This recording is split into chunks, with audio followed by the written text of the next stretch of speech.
દિવાળીનો પર્વ પ્રદૂષણ યુક્ત બન્યો છે। દિવાળીની રાત્રે અમદાવાદમાં દિલ્હી જેવું જ પ્રદૂષણ, એર ક્વોલિટી ઇન્ડેક્સ 300 ને પાર, રાજકોટ બીજા નંબરે અને સુરત ત્રીજા નંબરે। દિવાળીના પર્વ પર શહેરની હવા ઝેરી બની ગઈ। શ્વાસ હૃદયના દર્દીઓ માટે અતિ જોખમી બની ગઈ હવા। શહેરના અનેક વિસ્તારોમાં હવા ખરાબ બની હતી। દિવાળીમાં ફટાકડા ફોડવાને કારણે અમદાવાદની હવા ઝેરી બની હોવાનું જાણવા મળી રહ્યું છે। અમદાવાદમાં રાત્રે AQI એટલે કે એર ક્વોલિટી ઇન્ડેક્સ 300 ને પાર પહોંચી ગયો હતો, એટલે કે હવા ખૂબ જ ખરાબ અને લોકો માટે ખૂબ જ જોખમકારક બની ગઈ હતી। ફટાકડાના કારણે હવામાં ખૂબ જ પ્રદૂષણ ફેલાયું અને લોકો બહાર ફટાકડા ફોડતા હોય અને ત્યારે તેમના શ્વાસમાં આ હવા જવાને કારણે તકલીફ પડે તેવી સ્થિતિ જાહેરમાં જોવા મળી હતી। અમદાવાદના વિવિધ વિસ્તારોમાં એર ક્વોલિટી ઇન્ડેક્સ 200થી ઉપર જતા જોવા મળ્યો છે।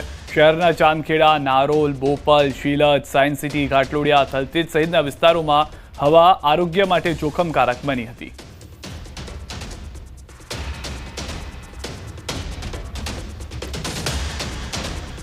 તો અમદાવાદ શહેરમાં વાયુ પ્રદૂષણનું સ્તર વધ્યું છે। શહેરમાં બપોરે 12 વાગે 171 AQI થયો, ત્યારે વાતાવરણમાં ધુમ્મસ જેવું દેખાતું સ્તર પ્રદૂષણ હોવાનો પર્યાવરણવિદે દાવો કર્યો છે। વાતાવરણમાં PM 2.5 અને PM 10નું પ્રમાણ વધતા હવે ઝેરી બની ગઈ છે હવા।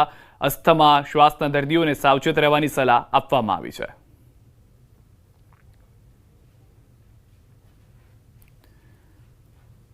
તો અમદાવાદ શહેરમાં થઈ ગઈ છે, એટલે PM 10 ને PM 2.5 કરતાં વધારે આમાં ટોક્સિક છે।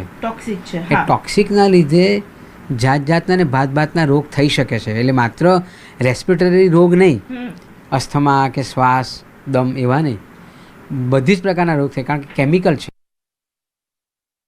અમદાવાદ શહેરમાં AQI 200 ને પાર પહોંચ્યો, ત્યારે અમદાવાદમાં મનપાએ એર ક્વોલિટી ઇન્ડેક્સ જોવા લગાવેલી LED નિષ્ક્રિય થઈ છે। આ LED સ્ક્રીન પર તમામ અને એર ક્વોલિટી ઇન્ડેક્સ સહિતની માહિતી ડિસ્પ્લે થાય છે, પરંતુ એર ક્વોલિટી મોનિટરિંગ સિસ્ટમ પર ધૂળ ચડી ગઈ છે। મનપાની યોગ્ય જાળવણીમાં અભાવે હાલ આ સ્ક્રીન ધૂળ ખાઈ રહી છે અને પ્રજાના લાખો રૂપિયા વધુ એક વખત વેડફાતા હોવાનું જોવા મળ્યું। ત્યારે મનપા દ્વારા વહેલી તકે આ સિસ્ટમ ચાલુ કરાવવામાં આવે તેવી લોકોની પણ માંગ ઉઠી છે।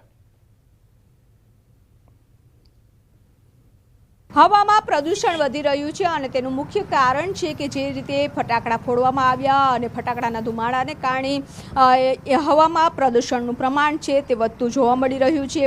વહેલી સવારે જે વાતાવરણ એકદમ ધૂંધળું બની ગયું હતું અને અમદાવાદ શહેરમાં એર ક્વોલિટી ઇન્ડેક્સ 200થી ઉપર પહોંચી ગયો છે। અમદાવાદ શહેરના અલગ અલગ વિસ્તારમાં અલગ અલગ પ્રકારે એર ક્વોલિટી ઇન્ડેક્સ છે તે જોવા મળી રહ્યો છે।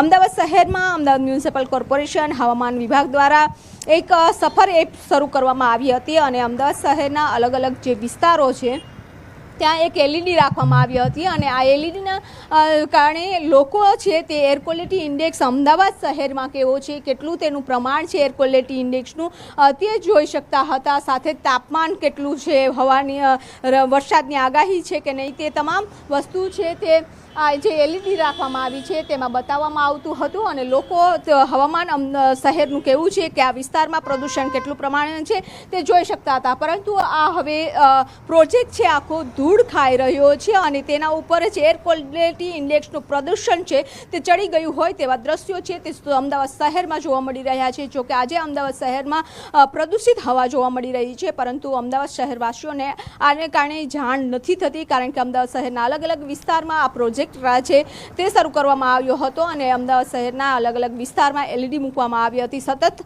તાપમાન છે તે બતાવવામાં આવતું હતું, એર ક્વોલિટી ઇન્ડેક્સ બતાવવામાં આવતું હતું, પરંતુ છેલ્લા કેટલાય સમયથી આ ધૂળ ખાઈ રહ્યું છે। કેમેરામેન નિલેશ સોસા સાથે વિપુ પટેલ, ન્યૂઝ 18 ગુજરાતી, અમદાવાદ।